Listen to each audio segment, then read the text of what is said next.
10h-11h, les toqués. Sophie Elie, Emmanuel Bordeaux. On cuisine ensemble sur France Bleu Maine. Bonjour à toutes et à tous, bienvenue à table. On cuisine ensemble et on vous attend à tout moment avec vos recettes, vos questions, vos témoignages, vos idées autour d'un thème original et passionnant aujourd'hui, Emmanuel Bordeaux. Oui, le thé vert, noir, blanc, fumé, parfumé. Eh bien, on va s'intéresser vraiment au thé, comment le boire déjà, la bonne température de l'eau, le temps d'infusion. Il y a des règles à respecter pour une dégustation optimale. Et puis le thé en cuisine aussi avec notre chef du jour. Bienvenue à tous. Et un aventurier du thé qui est notre invité ce matin, on vous le présente dans un tout petit instant. Ce qui est bien avec le thé, Emmanuel, c'est que c'est une boisson qu'on peut consommer sans modération. Exactement. Ce qui ne nous empêchera pas de vous offrir en fin d'émission cette fameuse valisette depuis le début de la semaine avec 2 cidres, l'insoumis et le généreux et un jus de pomme, un amour de pomme. Ça c'est bien aussi la pomme. Vos questions, vos recettes, votre avis, appelez-nous 02 43 29 10 10. On cuisine ensemble sur France Bleu Maine. Très belle table originale qui est en train de se mettre en place dans les toqués ce matin. Vous pouvez nous suivre en vidéo, à la radio bien évidemment. Vous êtes les bienvenus pour intervenir à tout moment. Dans l'émission, on entend des petits bruits de choses qui sont en train de se déballer. Présentation de nos invités, Emmanuel. On a la présence ce matin de François-Xavier Delmas. Bonjour. Bonjour. Qui vient de loin, enfin ça dépend, puisque vous voyagez autour du monde pour aller rechercher le meilleur thé.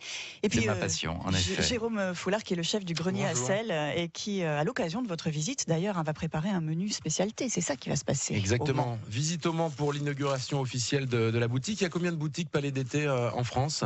Dans le monde, il en existe 40 parce qu'on a une chance assez importante et ça, c'est quand même bien de le souligner. C'est que la France, vous le savez, c'est comme un pays de gastronomie. Ça tient beaucoup dans notre culture, mais ce qu'on oublie parfois, c'est qu'on a une capacité aussi à exporter ça. Et c'est pas parce qu'il n'y a pas de thé qui pousse en France qu'on n'a pas une capacité à exporter. Donc, des boutiques comme Palais d'été ont beaucoup de succès. On en a 2 à New York, on en a 5. On va ouvrir la 5e en Belgique dans quelques jours.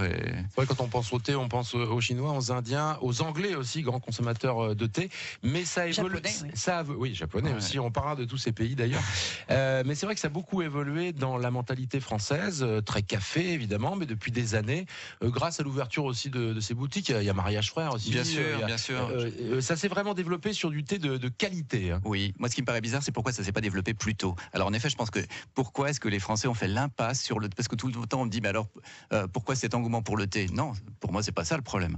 C'est pourquoi est-ce qu'on a fait une impasse pendant des centaines d'années sur le thé ? Alors peut-être parce qu'on avait des colonies qui faisaient pousser du café, sans doute. Peut-être à mon avis aussi parce que l'offre qu'on avait en thé n'avait aucun intérêt et qu'on fait quand même attention à ce qu'on mange et à ce qu'on boit et que si ça nous intéresse pas, on n'en consomme pas. Et du coup, je pense que vous avez tout à fait raison. Le fait qu'il y ait des boutiques spécialisées, quelle que soit la marque, et je pense que s'il y avait davantage d'acteurs sur ce marché, il y aurait davantage encore d'incitation à découvrir le thé. Je pense que quelqu'un qui passe devant une boutique de thé et qui voit des centaines de boîtes, c'est mystérieux, on a envie de voir. Puis on a quand même la culture du vin et on a un peu cette même culture autour du vin quand on passe devant un caviste. C'est un peu la même chose. Et tout d'un coup, les Français se rendent compte que c'est un monde et que c'est passionnant et que c'est pas du tout le truc de mémé. Bon, ça c'était il y a 20 ans ou il y a 30 ans, un peu british.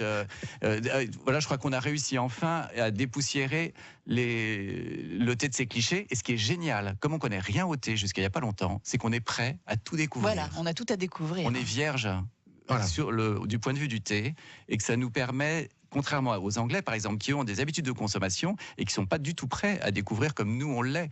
Donc, finalement, c'est un atout de découvrir si tard. On est prêt à ouvrir la porte à ce monde qui est vraiment fascinant. Enfin, avec des gens qui s'y connaissent aussi, qui vont nous dire, voilà, à quelle heure de la journée je peux boire ce thé, quels sont mes goûts. C'est ce qu'on fait à la boutique, c'est ce que j'ai fait moi à travers un reportage. Dire voilà, moi j'aime bien les notes oranges par exemple. Et bien on m'a guidé, on m'a conseillé et on m'a donné aussi, puisque c'est marqué à chaque fois sur les boîtes aussi, la température de l'eau et le temps d'infusion qui est très important pour le thé.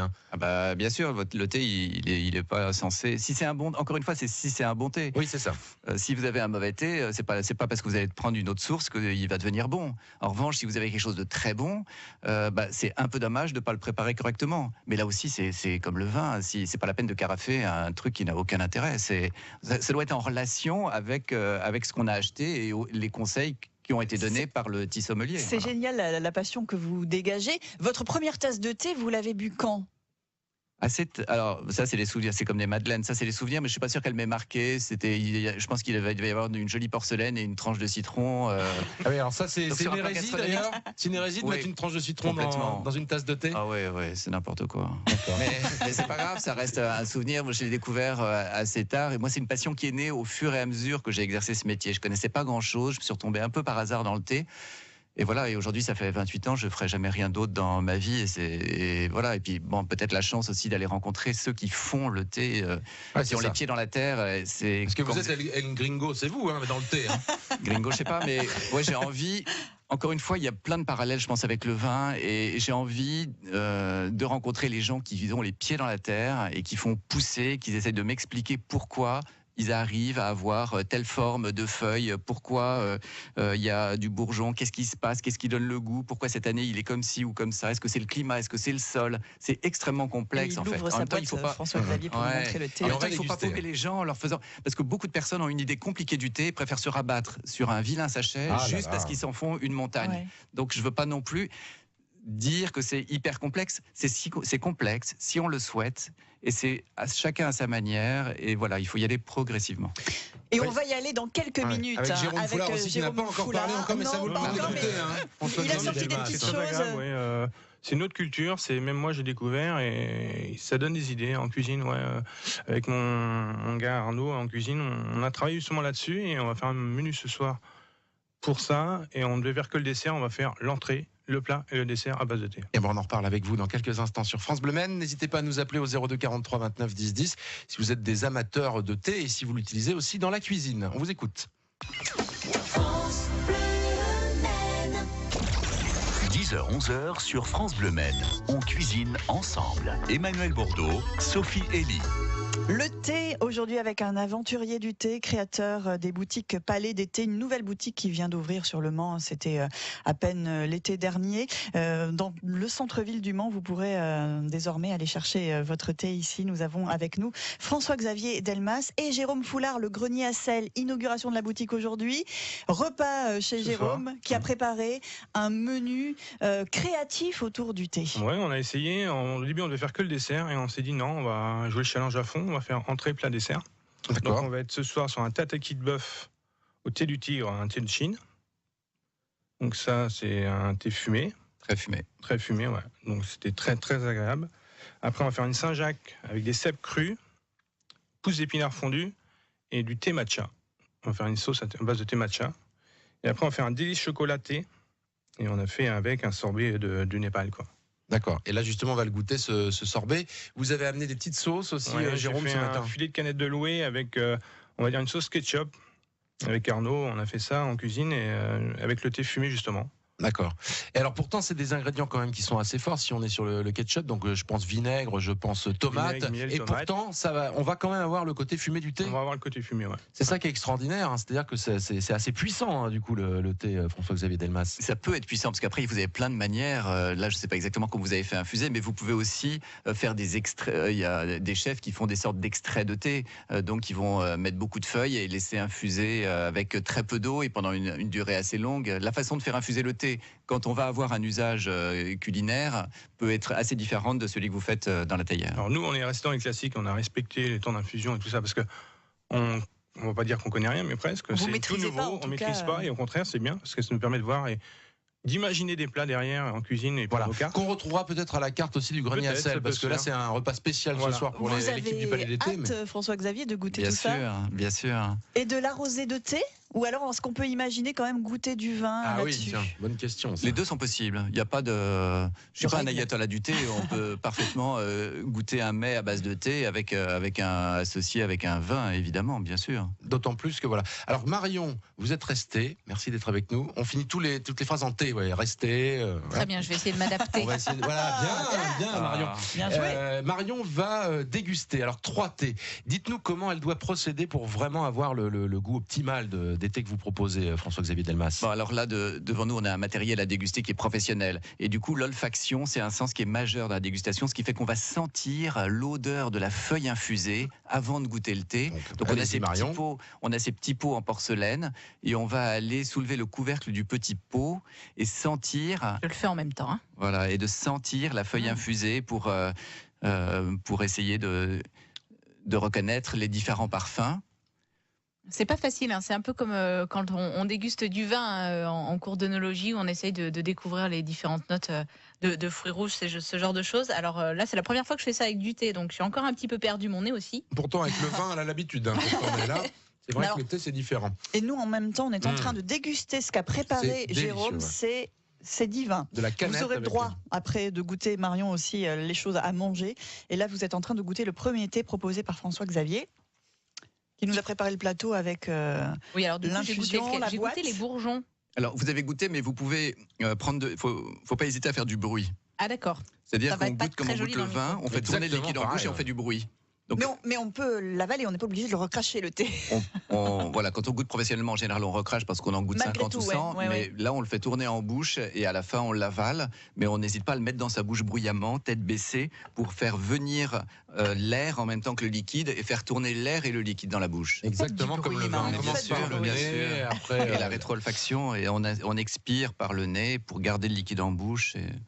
Voilà, il faut le sentir plusieurs fois. Pour le vin, on sait qu'on a eu des polluants dans la rue, des odeurs qui se sont un peu imprégnées. Donc on va prendre le temps de bien le sentir avant de le déguster. Hein. C'est important de préparer justement les papilles, l'olfaction. Hein. Ça c'est bien sûr, et ça c'est quand on veut analyser, bien sûr. On peut aussi, si vous buvez un thé par plaisir, vous n'êtes pas obligé de faire du bruit, de faire tourner en bouche. Vous faites comme vous voulez, mais on a le droit d'avoir une phase d'observation sensuelle, sensorielle, et de se dire, tiens, il faut déjà savoir qu'il y a 3 sens quand on met quelque chose dans la bouche qui sont concernés, le goût, l'odeur et le toucher, et de se dire, tiens, chacune des sensations que vous avez dans la bouche, elle appartient à quel sens? C'est idiot, mais beaucoup de gens ne le savent pas.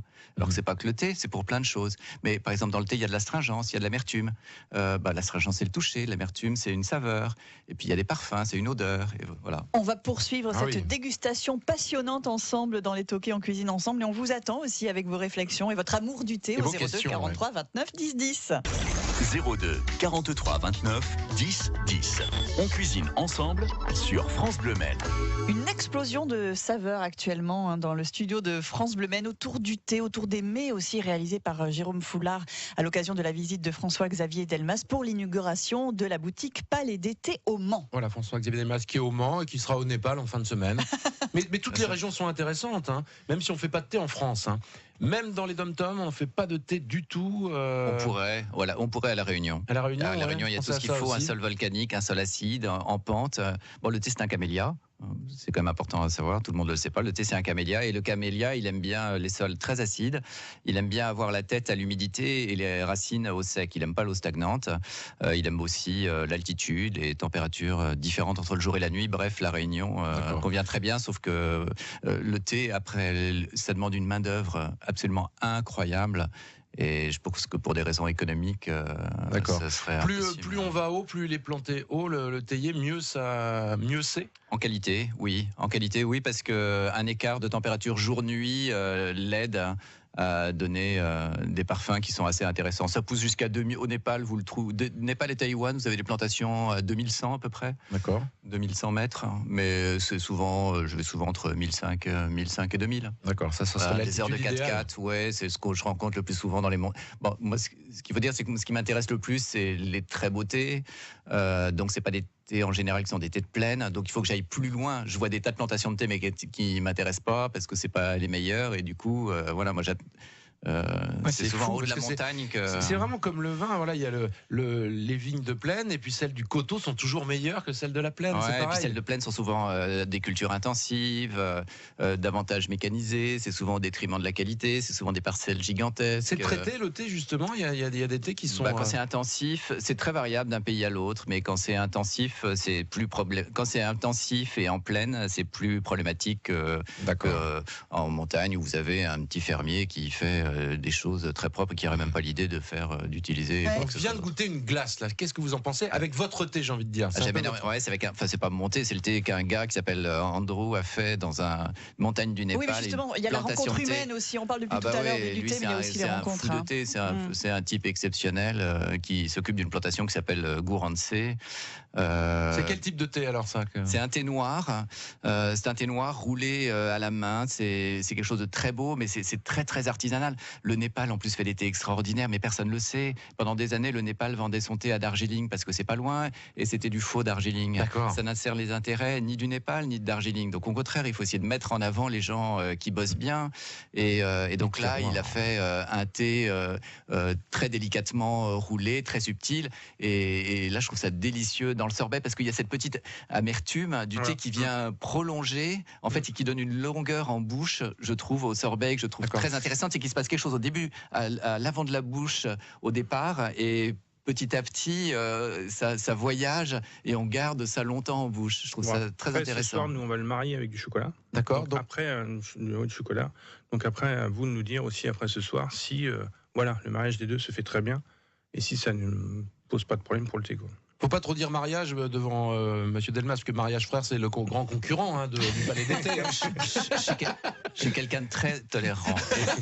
Très ouvert. Très tolérant, et je trouve que, encore une fois, s'il y avait davantage de gens qui vendaient du thé, ça serait mieux. Pour moi, le problème, c'est plutôt quelqu'un qui va boire un thé très très très très mauvais. D'accord. Il y a de la place pour tout le monde, et les Français consomment 210 grammes de thé par an et par habitant. Les Anglais 3 kilos, les Irlandais 3,6 kg. Donc on ne consomme pas de thé.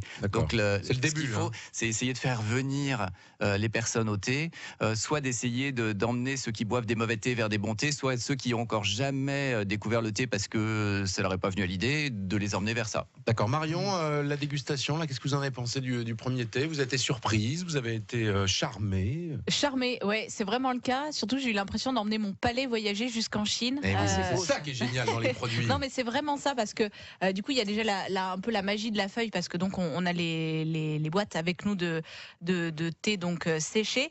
Donc là, moi, j'ai surtout goûté les bourgeons de Yunnan. J'espère que je prononce ça correctement. Donc il y a déjà ces petites feuilles, et puis ensuite, quand j'ai senti dans le petit pot, donc les feuilles qu'on gonflait avec l'eau, c'est encore une autre odeur. Et puis ensuite, il y a le thé infusé, et c'est encore une autre saveur. Et c'est vraiment un thé. Alors je sais pas si le bon adjectif c'est riche, mais en tout cas complexe, avec vraiment plein de saveurs qui prend tout le palais. Et il y a le moment où on le goûte, on a un premier goût, et ensuite, en fait, ça reste en bouche. Et c'est ça qui est vraiment intéressant, parce que c'est vrai que d'habitude, on peut boire une gorgée de quelque chose, et puis 2-3 secondes après, c'est parti. Là, ça reste, et le temps que ça monte au cerveau, et là, on est parti, on est ailleurs. Un très beau thé. Le Yunnan, merci, en tout cas, vous le décrivez très bien. Et le Yunnan, c'est une province merveilleuse à la frontière avec la Birmanie, le Laos. On est au sud-ouest de la Chine.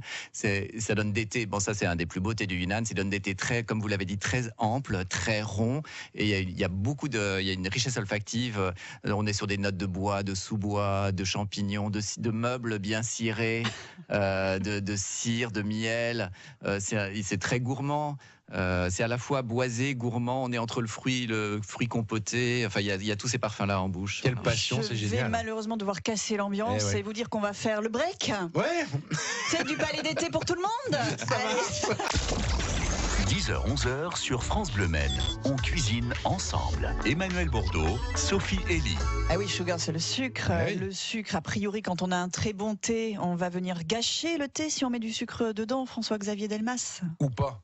Oui, ça n'ajoute rien. Le thé n'ajoute rien. Le sucre au thé n'ajoute rien. Le sucre, c'est un exhausteur de goût. Et il vaut mieux éviter. Si vraiment vous pouvez pas vous en passer, vous goûtez d'abord sans sucre, et éventuellement après, vous en mettez un peu. Mais oui, vous tuez, vous flinguez. Après, il y a des coutumes. Hein. Si vous buvez du thé à la menthe, évidemment, il y a du sucre. Si vous prenez du chai indien, donc là, on est dans autre chose. On n'est plus dans une démarche gustative. On est dans une culture. Tradition. On va faire, on va prendre au Tibet, on va mettre du beurre de yak, de préférence France. Voilà, on est dans autre chose, dans une approche culturelle. Donc, faut être aussi accepter les coutumes. Jérôme Foulard, si on veut faire une petite recette assez accessible pour utiliser le thé en cuisine, qu'est-ce qu'on pourrait faire à la maison? Moi, j'aurais une petite recette de financier avec du thé matcha qui est très simple à faire, mais vous pouvez nous donner quoi comme petite idée? Moi, je pensais, en parlant du saumon fumé, et bien justement, on prend ce thé-là, ce thé de fumé, on fait infuser le thé, et on cuit notre saumon poché dedans. Et ça pourrait être, on va l'interpréter autrement, on va dire un saumon fumé, mais qui n'est les pas gens fumé, vont être surpris, qui n'est pas fumé, mais on le fait mi-cuit, c'est pareil, rosé à cœur, et je pense que ça peut être surprenant. Ouais. Voilà, a priori les moules marinières aussi, le monsieur Moules de la marinières, boutique oui. des Palais d'été Oui. au Mans disait Il que conseille les moules marinières et ce qu'il disait, c'est un petit goût de bacon derrière et apparemment c'est très sympa. On va pas forcément détecter le thé quand on va le goûter sans le savoir, Non, mais ça va apporter ouais. quelque chose, une Ouais. saveur. Votre recette, Emmanuel? très rapide, c'est l'appareil pour un financier, donc sucre glace, poudre d'amande, un peu de farine, un peu de levure, 2 blancs d'œufs, 35 grammes de beurre, et vous rajoutez 2 cuillères à café de thé matcha. Alors c'est quoi le thé matcha, François-Xavier Le Delmas? matcha, c'est très simple, c'est un thé japonais, c'est le thé qui sert à la cérémonie japonaise qu'on appelle le chanoyu, donc c'est vraiment un thé de référence. On l'utilise beaucoup en cuisine pour donc là c'est de la poudre. Ouais, c'est de la poudre. Il passe dans une meule. En fait, c'est un thé en feuille entière, on va le passer dans une meule à matcha et vous allez avoir une sorte de poudre très fine, très jolie parce qu'elle est d'un vert fluo incroyable. Du coup, en effet, dans vos financiers, quand vous allez l'ouvrir en deux, vous avez un verre super flash. Incroyable, ouais. Et donc, il donne une couleur et qui donne aussi une saveur particulière. Et voilà, on peut l'utiliser pour des tas de choses, pour des crèmes glacées, pour des boissons, pour énormément de choses. Jérôme, on a justement un extrait de ce thé matcha. c'est Donc c'est très simple, on mélange la poudre d'amande, le sucre glace, le thé matcha, la levure, on fait fondre le beurre, on essaie de l'amener un petit peu à noisette, le beurre, c'est très bien pour le financier, ça.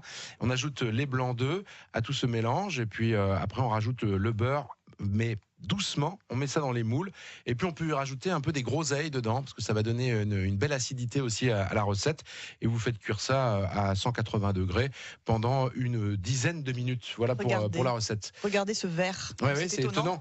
Voilà. Alors justement, si on a juste 2 secondes, c'est quoi la différence entre un thé vert et un thé noir, par exemple? Et un thé blanc. Oui, pourquoi pas? À la base, Ou un thé fumé. la base, vous avez le théier, et une fois que vous avez récolté les feuilles du théier, en général le bourgeon plus les 2 feuilles suivantes, selon les gestes que vous allez faire, selon qu'il y aura ou non une oxydation, vous allez faire un thé blanc, un thé vert, un thé semi-fermenté ou un thé noir. Donc c'est ce qui se passe après la récolte qui va déterminer ça. La grosse différence entre thé vert et thé noir, c'est l'oxydation. Le thé vert est oxydé. Le thé noir, pardon. Le thé noir est oxydé et le thé vert n'est pas oxydé. D'accord. Voilà. C'est la même plante, avec la même plante, on fait tous ces thés-là. Et le thé chacun blanc, va avoir alors, son c'est- intérêt. Donc oui, bien sûr, ça va. Après, vous allez avoir des modifications organoleptiques. Donc le thé noir, vous allez avoir les tanins qui vont se développer. Donc vous allez avoir cette couleur à la tasse. Vous n'allez pas avoir les mêmes arômes en bouche. Et le thé blanc, lui, est différent. Il est juste séché au soleil et ensuite on le trie. On va passer au cidre, Mais oui, on Emmanuel, peut, parce tout à que fait. nous avons un très beau cadeau à vous faire toute cette semaine, la valisette de 2 bouteilles de cidre, l'insoumis et le généreux, et un jus de pomme de chez Marc Lomo, domaine de la Mare, c'est à Sargé. Portes ouvertes dans les cidreries ce week-end, vous pourrez aller récupérer ce cadeau avec une question pour nos auditeurs. Petite question, il est aujourd'hui au Mans pour l'inauguration officielle de la boutique Le Palais d'été, à 2 pas vraiment de la place de la République. Vous êtes attendu d'ailleurs, auditeur de France Bleu Maine, si vous voulez venir déguster un petit thé ce soir pour l'inauguration. Donc il est au Mans aujourd'hui, François-Xavier Delmas. Et en fin de semaine, il sera où? Il l'a dit tout à l'heure, au Népal ou au Sri Lanka? Si vous avez la bonne réponse, 02 43 29 10 10. C'est la fidélité de l'écoute qui est récompensée comme d'habitude. Népal ou Sri Lanka, vous gagnez du cidre et on parle de thé ce matin. 10h, 11h sur France Bleu Maine. On cuisine ensemble.